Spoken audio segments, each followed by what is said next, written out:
यजदान शेख को आप सब मेंशन करें ताकि उन तक ये वीडियो पहुंच सके।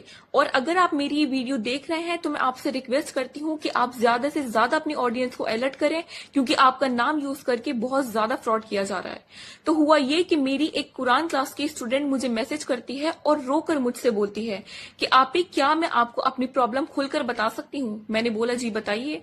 तो उसने मुझे ये सारे स्क्रीनशॉट्स भेजे जो कि आपके सामने हैं, और कहा कि आपी मेरे सामने ये वीडियो आई और मैं घर बैठे हलाल पैसा भी कमाना चाहती थी। तो इस लड़की ने यजदान शेख समझकर इस आईडी पर मैसेज कर दिया। पहले तो लड़की ने बोला कि मुझे यकीन नहीं हो रहा कि आप यजदान शेख हो। तो इस बंदे ने यकीन दिलाने के लिए अपना व्हाट्सएप नंबर दिया और कहा कि मैं यजदान शेख हूं, और फिर कॉल की और वॉइस चेंजर लगाकर इसने खुद को यजदान शेख बनकर दिखाया।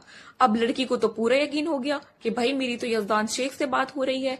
अब इस बंदे ने धीरे धीरे उससे पैसे लेने शुरू किए, जो कि ये सारी पेमेंट्स आप सबके सामने हैं, और हर बार पेमेंट लेने के लिए अपना नया नंबर देता था। ये लड़की अपने घर वालों को बगैर बताए अपनी सोने की बालियां गिरवी रखकर ये पैसे लाई थी।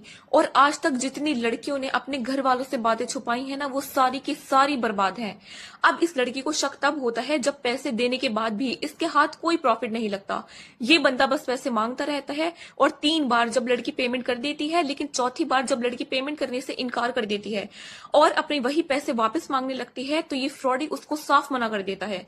अब लड़की रोती है, अल्लाह का वास्ता देती है, लेकिन क्या फायदा, फ्रॉड तो पहले ही हो चुका ना।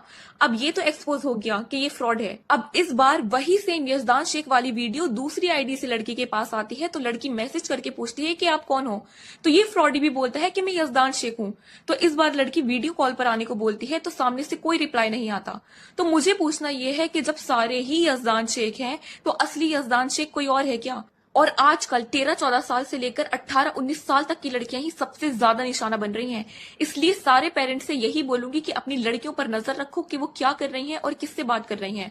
जब आप लोग ही परवरिश की उम्र में ऐसे छोड़ दोगे, तो फिर यही अंजाम होता है कि लड़की या तो अपने पैसे लुटवा लेती है या फिर अपनी इज्जत लुटवा लेती है।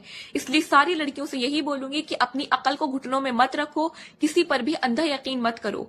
मेरा काम था आप लोगों को अलर्ट करके आप लोगों की मदद करना, ताकि ये चीज किसी दूसरे के साथ ना हो जाए। तो आप लोग अपना ख्याल रखें और अपनी जान माल और इज्जत सबकी हिफाजत करते हुए चलें।